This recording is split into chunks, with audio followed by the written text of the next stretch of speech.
Cake batter দিয়েই হচ্ছে cake decoration. প্রথমে যেই কেকটা তৈরি করবেন সেই কেকের ব্যাটারটা ভালো করে নিতে হবে। এরপর ভিন্ন পাত্রে ব্যাটারটাকে হচ্ছে আলাদা আলাদা করে যেই কালারেরই হচ্ছে কেকটা করতে চাচ্ছেন সেই কালারগুলো দিয়ে হচ্ছে মিক্স করে নেবেন। মাঝখানে হচ্ছে লাল এবং কি একদমই সাদা ব্যাটার দিয়েই এক এক করে দিয়ে দিলে অসম্ভব সুন্দর একটা হচ্ছে কালার চলে আসবে।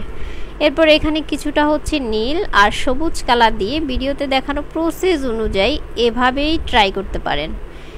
এভাবেই করে হচ্ছে যে কোনো একটা কাঠির সাহায্যে এভাবে ঘুরিয়ে ঘুরিয়ে নিলেই কিন্তু অসম্ভব সুন্দর একটা শেড চলে আসবে। আর এটা কিন্তু কেকটা বেক হওয়ার পরও থেকে যাবে।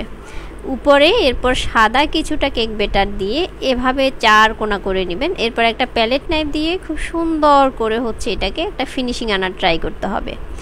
সর্বশেষ আপনি যে নামটা লিখতে চাচ্ছেন, যে কোম্পানির নাম লিখতে চাচ্ছেন অথবা যার জন্য কেক তৈরি করবেন তার নাম লিখতে চাচ্ছেন, একটা কাঠির সাহায্যে কিছুটা ডার্ক চকলেট মেল্ট করা নিয়েই সেটাকে আপনি একটা কাঠি দিয়ে সেটার উপরে হাত দিয়ে বারবার লিখে নিলেই কিন্তু অসম্ভব সুন্দর একটা নাম তৈরি হয়ে যাবে। এখন অনেকেরই প্রশ্ন থাকতে পারে বেক হওয়ার পরে নামটা থাকবে কি না। 100% থাকবে। এই তো কেকটা কিন্তু বেক হওয়ার পরেও নামটা অসম্ভব সুন্দরভাবে হচ্ছে শো করছে, দেখা যাচ্ছে। ঠান্ডা হওয়ার পরে কেকটাকে মোল্ড আউট করে নিলেই কিন্তু কেকটার ফাইনাল লুক দেখতে পারবেন। নামটা কিন্তু খুব দারুণভাবে হচ্ছে শো করছে।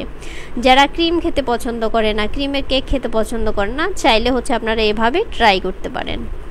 ভিডিওটা কিন্তু আমার ছিল না, কালেক্টেড ভিডিও ছিল। ভালো লাগা থেকে শেয়ার করা। অনেকেরই অনেক প্রশ্ন থাকে কালেক্টেড ভিডিওগুলো কেন আমি আপলোড করি।